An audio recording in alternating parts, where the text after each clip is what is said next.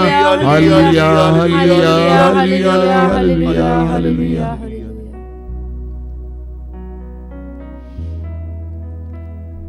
आइए हम इस समय हमारे बीच में जितने रोगी हैं उनके लिए प्रार्थना करेंगे। कभी कभी प्रभु हमारे जीवन में रोग आने देते हैं ताकि हम प्रभु के शरण में आ जाएं, ताकि हम प्रभु का सामर्थ्य महसूस करें। बहुत सारे लोगों को इस प्रार्थना के दौरान चंगाई मिलती है, मुझे खबर मिलती है। मैं आपसे अनुरोध करूंगा कि पूरे विश्वास के साथ इसमें भाग लेंगे, हृदय खोलकर भाग लेंगे। सभी रोगी भाई बहन जो इस समय इस प्रार्थना से जुड़े हुए हैं, अपने रोग पीड़ा को प्रभु के हाथ में समर्पित करेंगे। आंखें बंद करेंगे, हृदय खोलकर प्रभु की स्तुति करते जाएंगे। मुंह खोलकर प्रभु की स्तुति करते जाना। बाकी सभी लोग, हम सभी लोग उनके लिए प्रार्थना करेंगे इस समय कि प्रभु अपना दाहिना हाथ उन सभी रोगी भाई बहनों की ओर बढ़ाएं, उन्हें स्पर्श करें, चंगा करें। वे जहां कहीं भी समय बैठे हों, दुनिया के किसी भी कोने में बैठे हों, यीशु उनको स्पर्श करें। उनके हर प्रकार के रोग से उनको छुटकारा दें। कैंसर के रोग से, किडनी के रोग से, हृदय के रोग से, कोरोना रोग से, एड्स के रोग से, टीबी के रोग से, अलग अलग प्रकार के रोगों से उन्हें छुटकारा दें। आइए हम इसके लिए प्रार्थना करते हुए प्रभु की स्तुति और आराधना करेंगे। Hallelujah hallelujah hallelujah hallelujah hallelujah hallelujah hallelujah hallelujah hallelujah hallelujah चंगाई चंगाई चंगाई चंगाई चंगाई चंगाई चंगाई चंगाई चंगाई चंगाई चंगाई चंगाई चंगाई चंगाई चंगाई चंगाई चंगाई चंगाई चंगाई hallelujah hallelujah hallelujah hallelujah hallelujah hallelujah hallelujah hallelujah hallelujah hallelujah.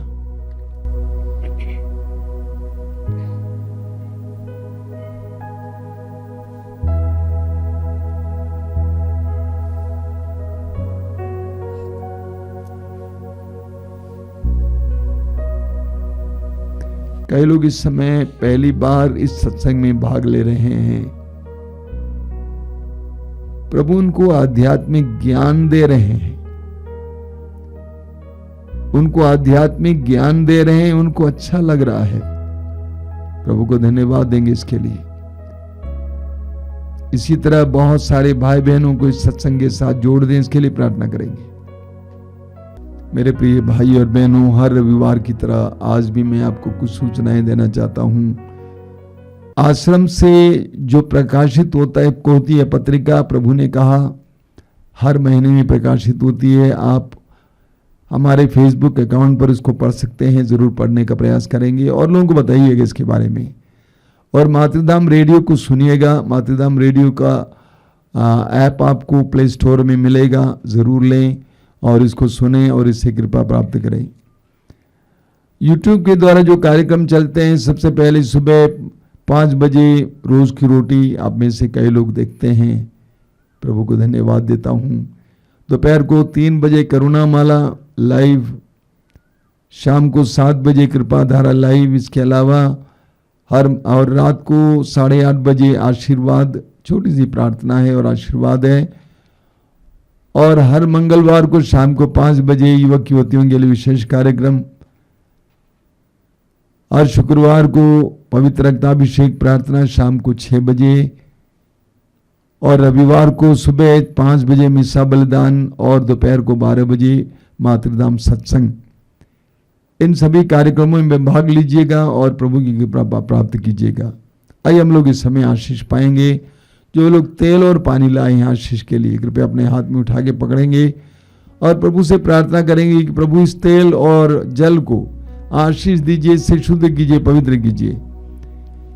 तेरा सामर्थ्य इसमें उंडेल दीजिए, पवित्र आत्मा का सामर्थ्य उंडेल दीजिए। जो भी इसको ग्रहण करें और धारण करें, उन सभी लोगों को तेरी आशीष मिले, चंगाई मिले, बंधनों से आजादी मिले। आइए हम प्रार्थना करेंगे।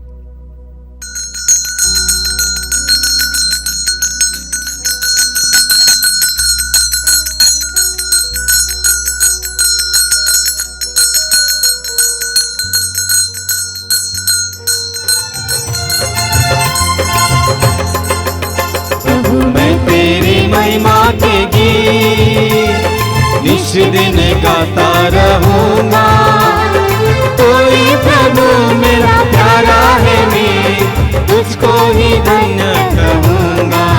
प्रभु मैं तेरी महिमा के गीत निश दिन गाता रहूंगा, कोई प्रभु मेरा प्यारा है, मैं तुझको ही धन्य कहूंगा।